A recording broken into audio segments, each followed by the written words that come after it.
Hey guys, it's Oluvids, and today I want to talk about my first impressions on a game called Sea of Stars. It's something I'm really excited about. I tried out the demo recently, and it's on the eShop, so I'm going to be going into my thoughts on it, and, talking about if you should try it out or anything like that.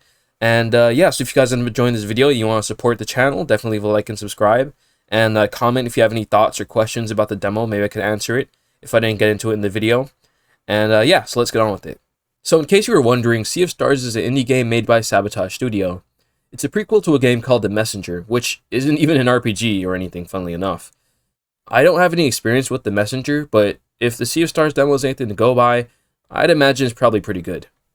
So this game is often marketed as being inspired by many classic RPGs like Chrono Trigger, Super Mario RPG, and others from the SNES era.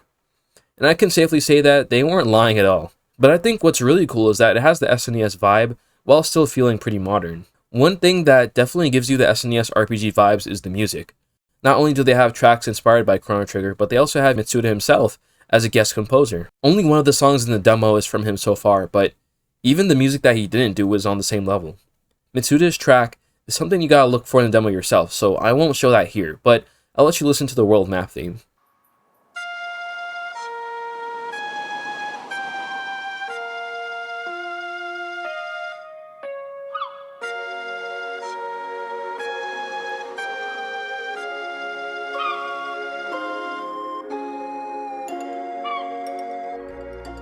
Next, I'll talk about the visuals, but I'll be brief on that since you probably want to know about the gameplay. All I gotta say is that the pixel work is great. It's very clean but still detailed, so the environments feel really textured. The characters look cool as well.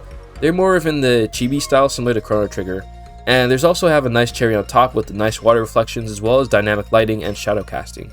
The animations are great as well, so all around it looks really good. So now I'm going to talk about the gameplay, which is, in my opinion, the most important thing to get right in a game regardless of the genre.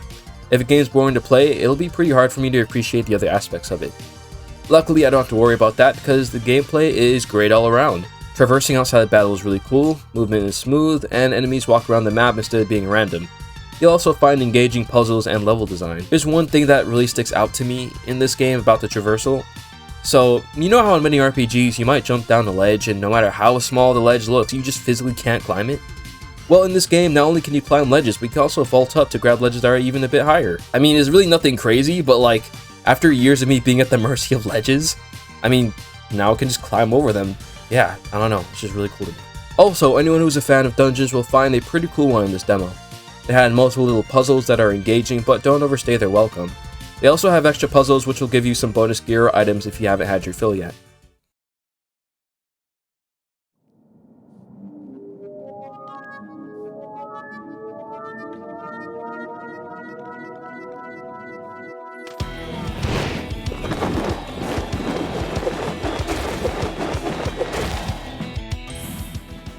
Now, of course, it is a JRPG, so you're probably going to want to know how the battle system works.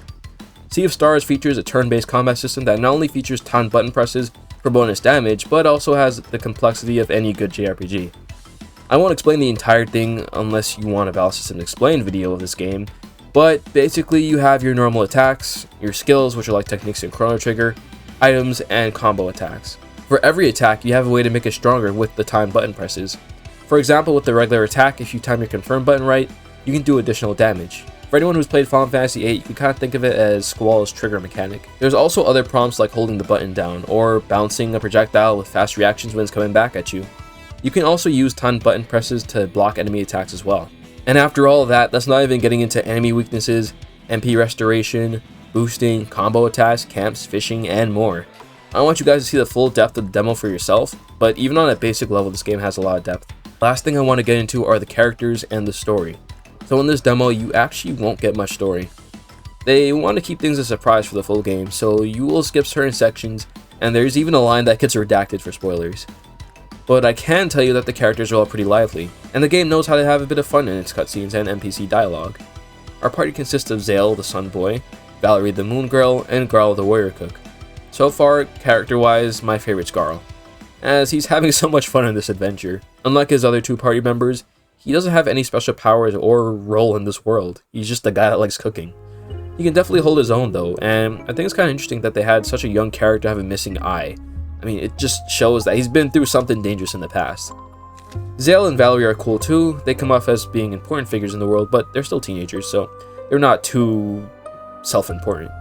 There's also some other characters you'll meet in the demo, but I don't want to just tell you everything before you try it, but all I'll say is they're pretty fun with some funny designs. So overall, I'm excited for the full version of Sea of Stars. While I wasn't able to get too much of an impression on the story, the game is just really fun, plain and simple. From exploring around to figuring out puzzles and fighting enemies, each part of the game is really fun and engaging. It's got a perfect mix of cool mechanics from multiple RPGs in order to make it just a really fun time. If you made it to the end of the video, then I recommend trying out the demo on Switch, if you have one. You'll be able to see for yourself just what I'm gushing about here. And so yeah, that's my thoughts on Sea of Stars. It was a really fun demo.